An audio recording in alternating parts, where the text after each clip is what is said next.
வணக்கம். ஆகாஷ்வாணி புதுச்சேரி செய்திச் சுருக்கம் வாசிப்பவர் வீரமணி. 2 நாள் பயணமாக செஷல்ஸ் நாட்டிற்கு பயணம் மேற்கொண்டுள்ள குடியரசு துணைத் தலைவர் திரு சி.பி. ராதாகிருஷ்ணன் நேற்று அந்நாட்டின் புதிய அதிபராக தேர்ந்தெடுக்கப்பட்டுள்ள டாக்டர் பேட்ரிக் ஹெர்மனியின் பதவியேற்பு விழாவில் கலந்து கொண்டார்.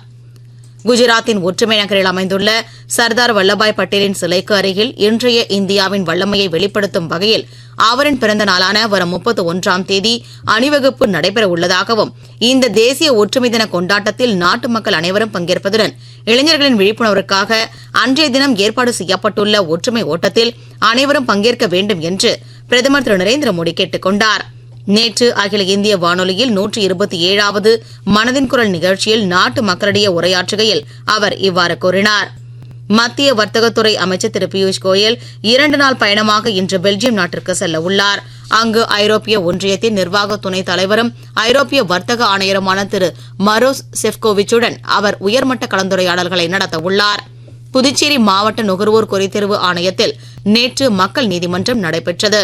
மாவட்ட நுகர்வோர் ஆணைய தலைவர் முத்துவேல் தலைமையில் நடைபெற்ற அமர்வில் மாவட்ட நுகர்வோர் குறைதீர்வு ஆணையத்திலிருந்து 14 வழக்குகள் எடுத்துக் கொள்ளப்பட்டு 6 வழக்குகளுக்கு தீர்வு காணப்பட்டது.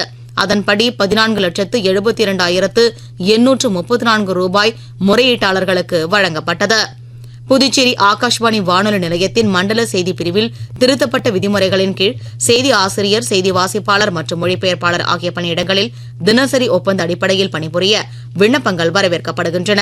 இது தொடர்பான முழு விவரங்கள் news-on-air.gov.in என்ற இணையதளத்தில் வேகன்சிஸ் என்ற பிரிவில் தெரிந்து கொள்ளலாம். விண்ணப்பிக்க கடைசி நாள் அடுத்த மாதம் 15ஆம் தேதி ஆகும். இத்துடன் இந்த செய்திச் சுருக்கம் நிறைவு பெறுகிறது.